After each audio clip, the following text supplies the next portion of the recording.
तो पिछले एपिसोड में हमने देखा था कि चॉन्गमिंग ने यहाँ पर पूरा प्लान बना के रखा था ताकि जुनफी और उसके फादर की वाट लगाई जा सके, लेकिन उसका प्लान जुनफी ने फेल कर दिया था। जिसने भी उतने चाल चल के रखे हुए थे उससे 2 कदम आगे होता है जुनफी। तो इस वजह से जुनफी ने उसका प्लान उसी के ऊपर अप्लाई कर दिया था, जिस वजह से चॉन्गमिंग की हालत खराब हो जाती है। तो उसको यकीन ही नहीं होता कि जुनफी उसके हर एक चाल से कैसे बच गया और वहाँ पर जुनफी से फाइट करने की कोशिश करता है, लेकिन जुनफी के सामने टिक पाना बिल्कुल नामुमकिन था। तो जुनफी अपने पावर का यूज करते हुए उसको बहुत मारता है और मार मार कर उसकी जान ले ली थी। जुनफी का यहाँ जलवा बिखर चुका था, तो सारे लोग समझ चुके थे जुनफी से पंगा लेना एकदम इम्पॉसिबल है, क्योंकि पहले जैसा जुनफी नहीं रहा, वो बहुत ही ज्यादा स्ट्रॉन्ग हो चुका है। इसके बाद यहाँ से ये एपिसोड स्टार्ट होता है। तो इस एपिसोड के स्टार्टिंग में जिन फैमिली का जो लीडर था, तो उसको पता चलता है एक लड़के ने उसकी सारी की सारी बात सुन ली है। यहाँ पर वो जुनफी को मारना चाहता है, तो इसी वजह से उसने उस लड़की के ऊपर अटैक करना शुरू कर दिया और बाकी फैमिली के जो 2 लीडर यहाँ पर आए हुए थे, वो लोग उसका साथ देने के लिए यहाँ पे आ जाते हैं और वो उस लड़की के ऊपर अटैक करते हुए उसके पीछे पड़ चुके थे, ताकि किसी भी हालत में उस लड़की को रोका जा सके, क्योंकि अगर ये लड़की यहाँ से भाग तो जुनफी को जाकर सारी की सारी बातें बता देगी।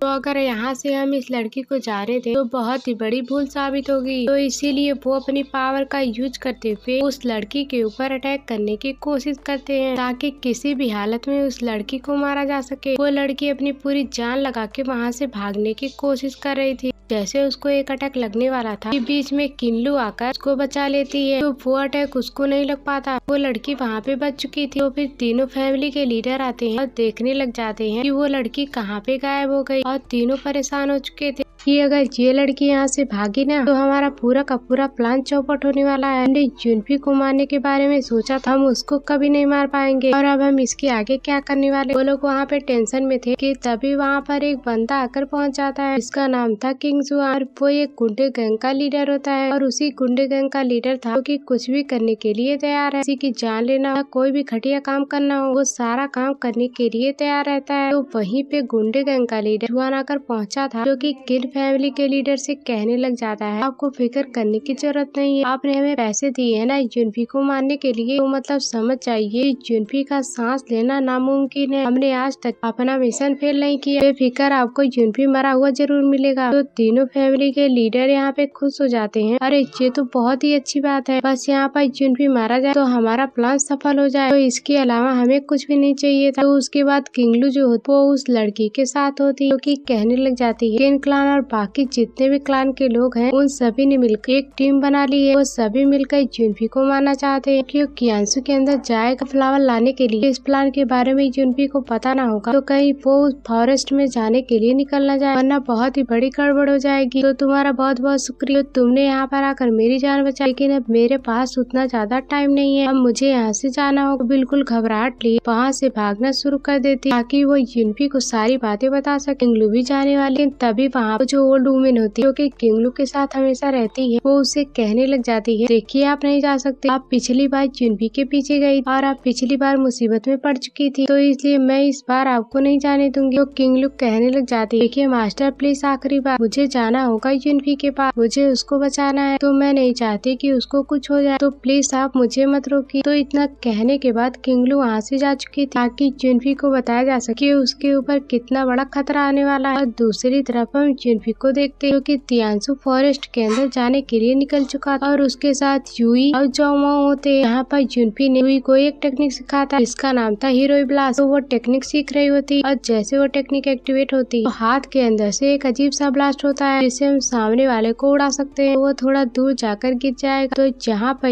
यूई सीख रही थी लेकिन वो सीख नहीं पा, तो जाओमू उसका खूब मजाक उड़ा। देखो मैं बताता हूँ कि किस तरह से इस टेक्निक को सीखा जाता है। तो इस टेक्निक को सीखने के बाद वो यूई को किस करने की कोशिश करता है, तो ये देखकर यूई तुरंत हीरो ब्लास्ट टेक्निक का यूज करती और इस टेक्निक का यूज करते हुए जाओमू को उड़ाकर दूर फेंक चुकी थी, जिस वजह से बेचारे की हालत खराब हो जाती है और वो दूर जाके पेड़ में टकरा जाता है। और वो कहने लग जाता है, अरे यार बस कर, इतना लंबा मैं यहाँ से तुम लोगों को वहाँ लेके आया और तुम लोगों ने 2 मिनट अपना मुंह बंद नहीं किया, और तुम दोनों सिर्फ बोलते रहते हो। पास में एक छोटा सा गाँव, पहले हमें वहाँ पे जाना है, वहाँ पे जाकर हम वेपन लेंगे उस बीस्ट को मारने के लिए, और उसके बाद हम उस फ्लावर को लाने के लिए निकलेंगे। तो बिना टाइम वेस्ट के हमें चलना है, हमें उस गाँव के अंदर। तो उसके बाद वो सभी वो उस गाँव की तरफ बढ़ना शुरू कर देते। वो एक छोटा सा गाँव होता है जहाँ पे 100 के करीब लोग रहा करते, लेकिन ये टाउन जाना जाता है किसी खास तरह के वेपन के लिए। यहाँ पे बहुत सारे वेपन मिलते, हब से लेना हो तो हब से मिलेंगे और पिल लेना हो तो पिल भी मिल जाती है। जहाँ पे सारी चीजें मौजूद होती हैं और सारी चीजें काफी ज्यादा कमाल की होती है। तो वो लोग ये सारी चीजें ढूंढने के लिए आए हुए थे और उसके बाद वहाँ पे उन लोगों को कुछ वेपन भी दिखता है जो कि काफी ज्यादा स्ट्रॉन्ग दिखाई देने वाले गदा होते हैं। जुनपी जाओमू से कहता है, जाओमू जाओ और उन दोनों गधों को उठा लो, तुम्हारे लिए बिल्कुल परफेक्ट है। तो जाओमू जाता है और उस गधे को उठाने की कोशिश करता है, लेकिन बेचारा कितनी भी कोशिश क्यों न कर ले, उसको उठाना तो छोड़, उसको हिला नहीं पा रहा था। जुनपी और जुई उसका खूब मजाक उड़ाते हैं, यार तुम्हारे अंदर तो हवा ही नहीं है, लगता है जान निकल गई तुम्हारी, उठाओ और उठा के दिखाओ कि तुम उठा पाते हो या नहीं उठा पाते हो। तो जाओमू कहने लग जाता है, मुझे पसीना आ रहा है इसीलिए ये मेरे हाथों से छूट रहा है, वरना मैं तुम लोगों को उठा के दिखा। वो कितनी भी कोशिश क्यों न कर, लेकिन वो उठा ही नहीं पाता। फिर जुई कहती, तुम साइड हो जाओ, ये तुम्हारे बस की बात नहीं। तो फिर जुई जो होती वो तुरंत जाती है उस गधे के पास। जैसे उसने उसे टच किया मानो कि वो कागज का बन गया और आराम से वो उस गधे को उठा लेती है। ये देखकर जुनपी और जाओमू दोनों के दोनों हैरान रह जाते, अरे ये कैसे पॉसिबल। जुई जो थी वो फेंक के मारती उस गधे को उसी जाओमू के ऊपर। जब वो गधा जाकर जाओमू के ऊपर गिरता है तो उसके पैर की हड्डियां टूट चुकी थी और वो दर्द से चिल्लाने लग जाता है, तुमने तो मेरी टांग तोड़ दी। फिर जुनपी जो होता है वो कहता है, तुझे किसी भी हालत में उस गधे को यूज करना है, इसीलिए तू उस गधे को उठा और अपने साथ लेकर, क्योंकि वो तेरे ऊपर परफेक्ट सूट करेगा। ना चाहते हुए फिर भी बेचारे जाओमू को गधा लेना ही पड़ता है। एक गधा वो उठाता और दूसरा आराम से जुई उठा लेकर आगे बढ़ रही थी। तीनों यहाँ से आगे बढ़ना शुरू कर देते हैं। फिर जुई जुनपी से कहती, तुमने कोई वेपन नहीं लिया, तुम्हें कोई वेपन नहीं चाहिए। जुनपी कहने लग जाता है, मुझे अभी कुछ खास वेपन नजर नहीं आया और अगर मिलता ना तो जरूर मैं कोई वेपन ले लेता और मैं वैसे ही वेपन को ढूंढ रहा हूँ। तभी वहाँ पे नजर आता है एक बंदा जो कि बाजार में वेपन को बेच रहा था। तो उसका कहना ये होता है, मैं यहाँ पे अपना सबसे कीमती वेपन बेचने के लिए आया हूँ और वो भी बिल्कुल सस्ते दाम, क्योंकि मेरे फादर की तबीयत बहुत ही ज्यादा खराब है और उनके इलाज के लिए पैसे चाहिए। तो लाखों के क्रिस्टल वाले कीमत वाले वेपन 100 सिक्कों में बेच रहा हूँ। तो इस चीज को देख उसके ऊपर इल्जाम लगाना शुरू कर देते हैं, तुम नकली बेच रहे हो तो इसलिए तुम इसे सस्ते में बेच रहे हो, जिस तरह के तुम वेपन बेच रहे हो 10,000 स्पिरिचुअल क्रिस्टल से कम नहीं होंगे। तो बेचारा लोगों को कह रहा था, मेरे एंसेस्टर ने ना इस वेपन को पास किया और ये वेपन बिल्कुल भी झूठ नहीं और मैं इसको ऐसे ही नहीं बेच रहा। जुनपी जब उस वेपन को देखता है तो उसको ऐसा फील आता है, और मुझे ऐसा क्यों लग रहा है इस वेपन के अंदर कोई ऐसा हिडन ट्रेजर मौजूद है, इसके बारे में कोई कुछ समझ नहीं रहा। और अगर उस वेपन जो कि ट्रेजर जैसा अगर मैं उसे हासिल कर लूँ वो मेरा बहुत ही फायदा करवाएगा। तो वो उसके सारे के सारे वेपन देखने के लिए पहुंच चुका। तो उसको वहाँ पे नजर आता है, वहाँ पे एक छोटी सी स्वॉर्ड रखी हुई होती है, इसका नाम था प्रोफाउंड स्वॉर्ड। जुनपी ये देखकर हैरान रह जाता है, आखिर ये प्रोफाउंड स्वॉर्ड इसका ऑरा इतना ज्यादा मिस्टीरियस लग रहा है, ये इस तरह से यहाँ पे कैसे रखी हुई है। नो डाउट ये बिल्कुल ओरिजिनल है, तो इस वजह से इसका ऑरा अभी तक बाहर निकल रहा है। तो जुनपी उस दुकान वाले से कहता है, ठीक है ये तुम्हारा जो वेपन है ना मैं लेने के लिए तैयार है, तुम्हारी कीमत पे नहीं, तो इसकी ओरिजिनल कीमत होगी मैं तुम्हें वही दूंगा, यानी कि मैं तुम्हें 10,000 स्पिरिचुअल क्रिस्टल दूंगा, लेकिन इससे पहले तुम मुझे दिखाओ कि तुम्हारे फादर को हुआ क्या। और वो तुरंत जाता और उस बंदे के फादर को चेक करता है उनकी तबीयत किस तरह से खराब, वो उनको ठीक कर सकता है या नहीं कर सकता। तो फिर जुनपी अपने पिछले लाइफ के वर्जन से कहने लग जाता है, क्या तुम इसे ठीक कर सकते हो या फिर नहीं कर सकते हो। तो पिछले लाइफ वाला जुनपी कहता है, तुम्हें पता होना चाहिए कि मैं यहाँ पर सिर्फ एम्परर नहीं हूँ, बल्कि मैं यहाँ पर एल्केमी का एक महान एल्केमी हुआ करता था। एल्केमी स्किल जो किसी को भी बिल्कुल परफेक्ट तरह से ठीक करने की ताकत रखती है। टॉप लेवल की पिल को रिफाइन कर सकता, किसी की बीमारी उसको मैं चुटकियों में ठीक कर सकता। तो इस ओल्ड मैन को ठीक करना मेरे बाएं हाथ का खेल है, देखना मैं कैसे मैजिक दिखाता हूँ। इस ओल्ड मैन को ठीक करके वो तुरंत यहाँ पर अपने पावर का यूज करता है और अपने पावर का यूज करते हुए उस बंदे के फादर के ऊपर अपनी पावर की मदद से अटैक कर 2-4 बार वो अटैक ही क्या कर। इसके बाद वो कहता है, देखो तुम्हारे फादर अब ठीक हो रहे हैं, कम से कम 2 से 3 महीने लगेगा उनको पूरी तरह से रिकवर होने के लिए। तो उसके फादर जो वो यहाँ पे होश में आ चुके, जबकि उनकी हालत ऐसी थी उनका होश में आना बिल्कुल नामुमकिन था। जहाँ पर वो बंदा और उसके फादर दोनों इस चीज को देख काफी ज्यादा हैरान रह चुके कि आखिर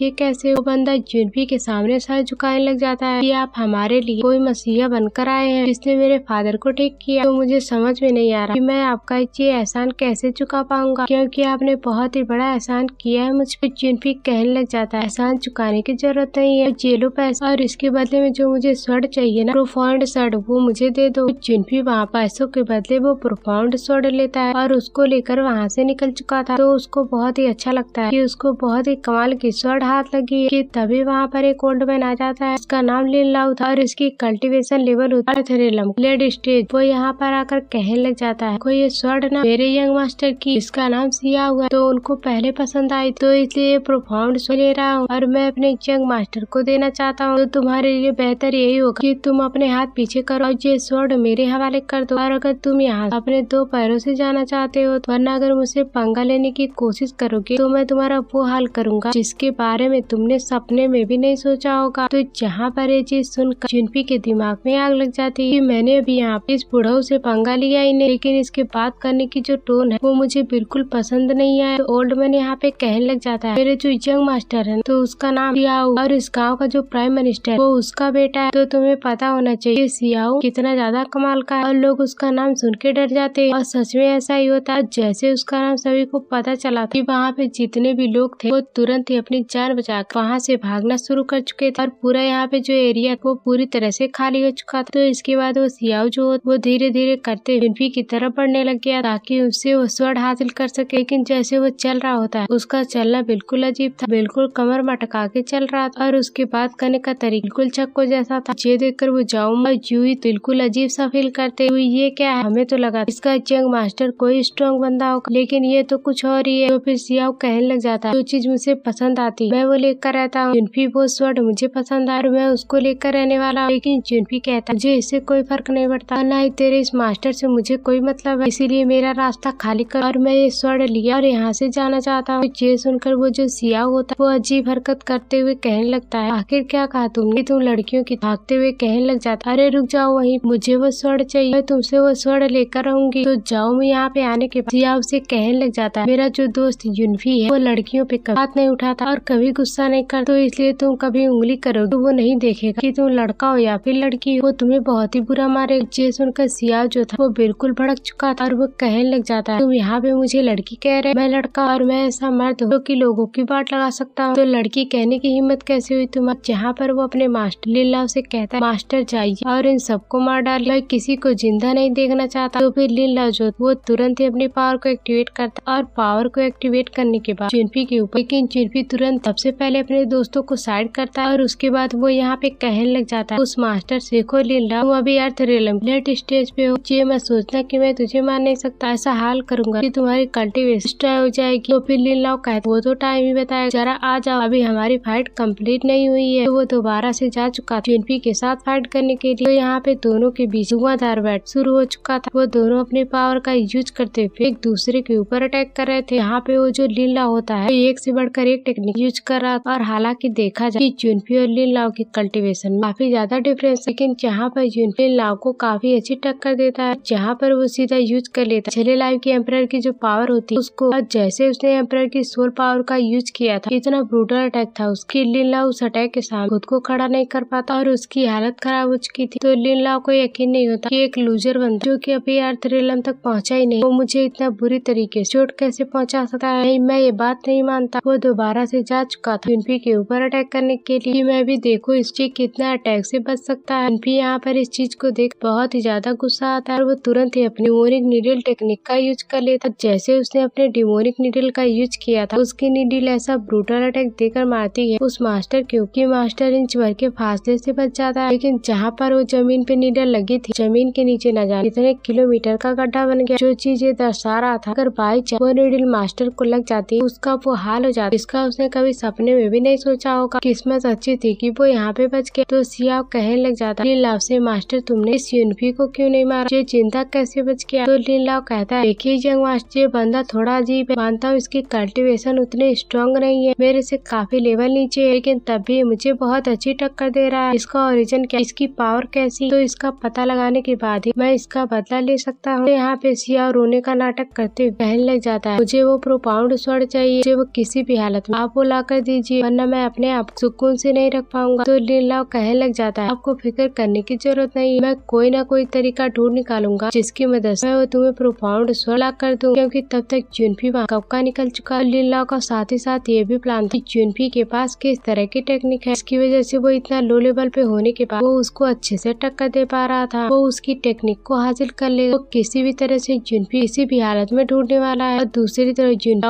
और जुई जो थी तीनों जंगल के बीच वाले हिस्से में आ चुके, जहाँ पर आने के उनको अपने पावर को इंक्रीज करना था, रिसोर्सेज कलेक्ट करने थे। और जो फ्लावर यहाँ पे लेने के लिए आया हुआ था जुनफी, उसको फ्लावर चाहिए था। और फिर जुनफी इन दोनों से कहने लग जाता है जो इलाका है बहुत ही ज्यादा जंगली जानवरों से भरा हुआ है, तो तुम जाओ और जानवरों को मार उसका ब्लड एसेंस हासिल करने की कोशिश करो, लेकिन इस बात का ख्याल रखो कोई भारी जानवर के पीछे मत पड़ जाना, न तुम उसका ब्लड एसेंस नहीं निकाल पाओगे, तो तुम्हारा ब्लड जरूर निकालेगा। जाओ जल्दी से, यहाँ पे तुम लोग क्या कर रहे हो। वो दोनों जो थे वो तुरंत ही वहाँ से भागने लगते हैं ताकि वो बीस्ट को मार उसका ब्लड एसेंस हासिल कर सके। और वो वहाँ पे आई गया, वो अपना वेपन लेके जा चुके। तो जुनफी कहने लग जाता है मैं जो चीज यहाँ पे लेने के लिए आया हूँ वो मुझे दोनों चीज चाहिए। पहला है एक बहुत ही पावरफुल बीस्ट का ब्लड और दूसरा वो फ्लावर। जब तक वो दोनों चीजें मेरे पास नहीं आएंगी मैं अपने आप को स्ट्रॉन्ग नहीं बना पाऊंगा और अपना अर्थ रियलम ब्रेक थ्रू नहीं कर पाऊंगा। तो उन दोनों को जाने के जुनफी जो होता है वो किसी पावरफुल बीस्ट को ढूंढने लगता है, और जहाँ पे थोड़े टाइम के अंदर उसको एक पावरफुल बीस्ट मिल जाता है जो कि जंगली सुअर था। वो सुअर का पीछा करता है और उसके ऊपर अटैक करना शुरू कर चुका था, जहाँ पे एक ही बार के अंदर जैसे अपने प्रोफाउंड स्वॉर्ड का यूज करता है, स्वॉर्ड ने उस सुअर का जान ले लिया था। मानना पड़ेगा क्या कमाल की उसको स्वॉर्ड मिली है। तभी तो लिन उसको हासिल करना चाह रहा था। तो उस बीस्ट को मारने के बाद जुनफी जो होता है वो तुरंत ही उसके ब्लड एसेंस को कलेक्ट करना शुरू कर चुका था, और थोड़े टाइम के अंदर वो अच्छा खासा ब्लड एसेंस कलेक्ट कर लेता है जो कि उसका ब्रेक थ्रू करने में काफी ज्यादा काम आएगी। और अब बाकी था उस फ्लावर को हासिल करने, लेकिन जुनफी इस चीज की टेंशन में कि मैं यहाँ पर अपना काम कर चुका हूँ, लेकिन जाऊँ मैं जुई क्या कर रहे हूँ, क्या उनको कोई बीस्ट मिला नहीं क्या इसको वो निकाल सके। तो वो उनको ढूंढने लग जाता है। तो उसको ढूंढने के बाद वो दोनों मिल जाते हैं। इनके पीछे बीस्ट पड़ चुका। वो यहाँ पर आए थे बीस्ट का शिकार करने के लिए, लेकिन अब यहाँ वो बीस्ट उनका शिकार करने लग गया था। और वहीं पर एक छोटी सी फॉक्स थी, उसके मुंह में कुछ खास तरह का फ्रूट था, जिसके पीछे दो पावरफुल बीस्ट पड़े थे जो कि भेड़िए जैसे नजर आ रहे थे। वो छोटी सी फॉक्स को मारना चाहते थे ताकि उसको मार उससे वो जो फ्रूट का टुकड़ा उसको लेकर भाग रही वो उसको हासिल कर सके। और वो लोग अपनी पूरी जान लगा देते ताकि वो किसी भी हालत में उस फॉक्स को खा सके, लेकिन फॉक्स बड़ी चालू तो बहुत ही ज्यादा फुर्तीली भी थी, तो इसलिए वो लोग उसका कुछ कर नहीं पाते। ये नजारा देख जुनफी कहने लग जाता है ताकि छोटी सी फॉक्स इतने पावर डेविल वुल्फ्स को ऐसे अपने पीछे लगा कर रखा, पर ये लोग उसका बात तक बाका नहीं कर पा रहे। मानना पड़े ये फॉक्स मामूली नहीं, ये तो काफी ज्यादा इंटरेस्टिंग। और फिर देखते देखते फॉक्स उन दोनों वुल्फ ने घेर कर रख लिया था। अब यहाँ पर फॉक्स का बच पाना बहुत ही ज्यादा मुश्किल लग रहा था, और लग रहा था वो यहाँ पे मारी जाएगी। तब वहाँ पर आता है जुनफी उसकी हेल्प करने। जुनफी को यहाँ नजर आता है वो जो छोटी सी फॉक्स है वो लेकर भाग रहे एसेंस मिल्क जो कि बहुत ही ज्यादा कमाल का होता है, और वो जमीन के अंदर बाहर निकलता है। इसको ये भेड़िए खाना बहुत ही पसंद करते हैं, जिससे उनकी पावर बढ़ती है। लेकिन उसी छोटी सी फॉक्स उसको चुरा और उसको लेकर भाग रही। और ये देखकर जुनफी वहाँ पे तुरंत ही आता है और अपनी पावर का यूज करते हुए उस भेड़ियों के साथ लड़ना शुरू कर देता है। इस वजह से भेड़िए यहाँ पर जाते हैं, वो लोग जुनफी का मुकाबला नहीं कर पाते। ये देखकर वो जो फॉक्स थी वो बहुत ही ज्यादा खुश हो जाती है। तो फिर जुनफी कहती तूने मुझे इम्प्रेस कर दी, तुम इतनी छोटी सी लेकिन तुमने इतने टाइम तक इन भेड़ियों के पीछे खुद को लगाए रखा, वो लोग तुम्हारा कुछ बिगाड़ नहीं पाए। देखो मैंने इस बार तुम्हें बचा, लेकिन आगे से अपना ध्यान रखा तुम्हें कुछ होना। इसके बाद जुनफी जो था वो वहाँ से जा चुका, उस फॉक्स को वहीं पर छोड़ के वो जो फॉक्स होती उसको जुनफी पसंद आ चुका था। इतना अच्छा इंसान, उसने उसकी मदद की और बिना कुछ एहसान लिए वहाँ से चला गया। जुनफी की चीज फॉक्स को बहुत ही ज्यादा पसंद आ चुकी थी। जैसे जुनफी जहाँ से जा रहा है वहाँ पे भेड़िए आ जाते कि दोबारा से उसके ऊपर अटैक करने की कोशिश करते, लेकिन जुनफी तुरंत अपने प्रोफाउंड स्वॉर्ड का यूज करता है और उसकी मदद से वो उन सभी भेड़ियों के लड़ना शुरू कर चुका था। भेड़िए बहुत ही ज्यादा भड़के हुए थे। एक भेड़िए ने तो अपने पावर को एक्टिवेट करते हुए सीधा जुनफी को निगलने की कोशिश करता है, लेकिन जुनफी ने अपनी पावर की मदद से अपने आप को बचा रहा होता है। लेकिन ये भेड़िए जुनफी को छोड़ने वाले नहीं थे, वो उसके पीछे पड़ चुके थे ताकि वो किसी भी हालत में उसकी जान बचा सके। जुनफी और वो दोनों इधर उधर भागना शुरू कर देते और वो जो छोटी सी फॉक्स होती वो तुरंत ही भेड़िए का ध्यान अपनी तरफ करती है और वो भेड़ियों को अपनी तरफ लगा चुकी ताकि वो भेड़िए जुनफी को कुछ न कर सके। ये देख जुनफी तुरंत ही दोबारा अपने प्रोफाउंड स्वॉर्ड का यूज करता है और उस भेड़िए के ऊपर अटैक करते उसकी जान ले चुका, न तो यहाँ वो उस फॉक्स को खा ही जाता। और अब दूसरी बार जब जुनफी ने उस फॉक्स की जान बचाई थी और वो तो यहाँ पर उसकी दीवानी हो चुकी थी, मानो कि यहाँ फॉक्स कोई लड़की जो कि अपने आप को फॉक्स में बदल सकती है, और वो जुनफी से इम्प्रेस हो चुकी है। इसके बाद जुनफी जो दोबारा से वहाँ से चला जाता है और थोड़ी देर आने के बाद वो सामने देखते तो उसको वही फ्लावर नजर आता है जिसको लेने के लिए वो यहाँ पे आया हुआ था। तो वो सोचता है मैं अभी जाऊँ तो इस फ्लावर को हासिल कर, लेकिन जब वो चारों तरफ का नजारा देखते तो वो थोड़ा सा घबरा चुका। यहाँ पे 2-4 लोग नहीं बल्कि कितने ही लोग मौजूद जो सभी यहाँ उस फ्लावर को हासिल करने के लिए आए थे। उनको किसी भी हाल ये फ्लावर चाहिए था वो सभी यहाँ पर आकर उस फ्लावर को लेने की तैयारी में लगे हुए थे। तो जुन्फी के अब इस तरह से फ्लावर को इतना आसान नहीं हो, थोड़ा सा मुश्किल होगा, दिमाग लगाना पड़ेगा। तभी वहाँ पे सिया भी आ जाता अपनी अदाओं से और अपनी कमर को मटकाते हुए, साइड हो जाओ तुम लोग, यहाँ पे प्राइम मिनिस्टर का बेटा और मैं यहाँ पे आज उस फ्लावर को लेने के लिए, फ्लावर तो मेरा ही होगा, तो तुम जैसे एरो गैरो जहाँ पे कोई जरूरत नहीं है। तो जैसे यहाँ पर उस फ्लावर को लेने के लिए जा रहा है, वहाँ पे जंगली सुअर